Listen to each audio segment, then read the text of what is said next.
You done called on everybody, but have you called on God? You done asked everybody their opinion, but have you asked God his opinion? You done try to figure it all out on your own. But have you tried Jesus? Have you tried him? You probably haven't. We tell God that we believe him. We tell God that we trust him. We sing all the songs. We pray all the prayers.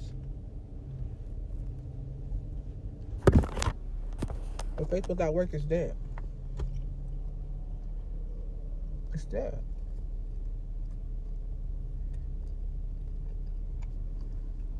I'm gonna put the sushi down so I can talk to y'all. I think about it like this. I have kids. Sometimes my kids, when they're getting their hair washed, they don't know what's gonna happen.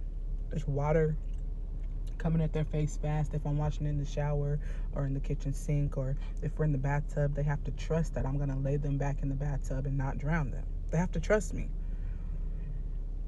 Well, my oldest daughter, she trusts me.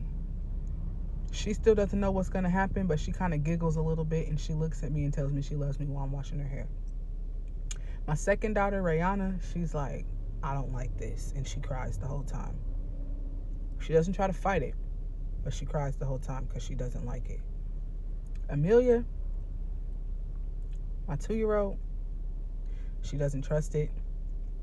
She doesn't want it done. She just might fight me. My son, Kamani, he loves to wade in the water, so he washes his own hair.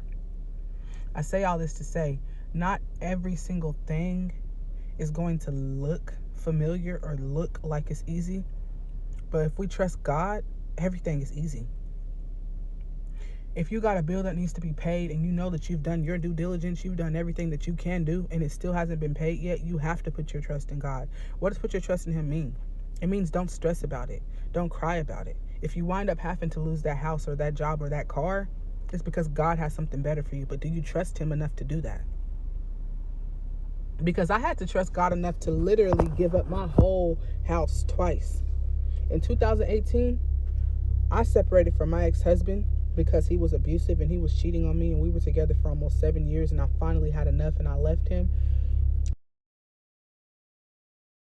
Getting a call. But this man came back and tried to kill me. And when he came back and tried to kill me, I went to a domestic violence shelter. I trusted that God was going to protect me, despite the fact that I left all of my belongings in that house. My mama wound up getting a storage unit for me. I didn't even know she was going to do that.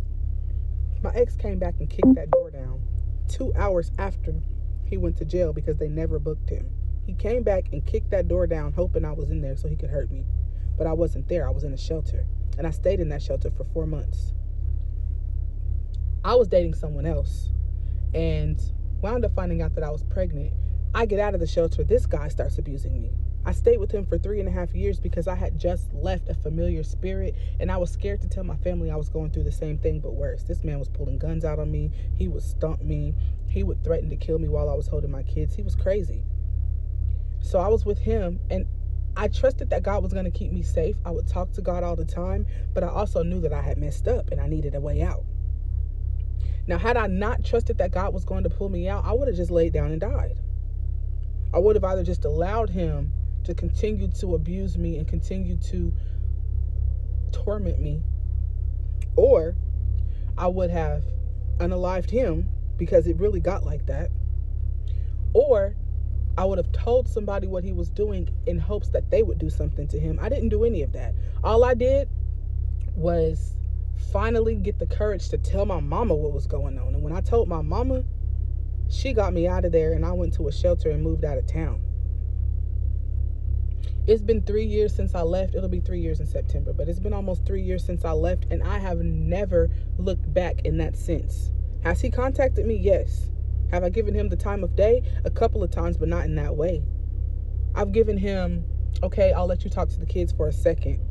Or oh, you say you miss me, say you miss your family, but remember this happened. I've given him that time of day, but I've never given him the, oh, I want you back time of day, because God saved me, and I know for a fact that God did not save me for no reason. He saved me so that I can be a voice for the voiceless. The types of things I went through, some women die in. The types of things I went through, some women never make it out of. So the fact that I made it out of it alone means that there's purpose for my. So I wrote a book. Faith, Family, Freedom, the Rosie Experience. I outline everything. I went through therapy. I went through spiritual guidance from an apostle. I went through trials and tribulations that I continue to trust God to get me out of. Financial crises, safety issues. I went through so many different things in my life, and I always trusted that God would get me out, so I wrote a book about it. My faith is the reason why I'm still here. My family is the reason why I'm still here. And now I have so much freedom that I had enough intellect, enough wisdom to put it into a book, to outline how other people can obtain the same amount of freedom, the same amount of faith, and protect their family. You owe it to yourself to grab a copy of this book. Maybe grab two, give one to a friend.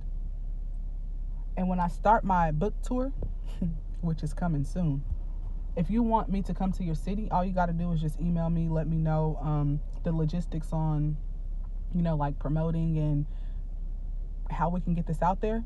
I will come, I will speak, I will read portions of my book. We can have a whole little party. But this is big. This is God. God told me this book is going to be a movie. God told me that this will launch my public speaking career, and God told me that I will free many souls. And I trust him. Do you?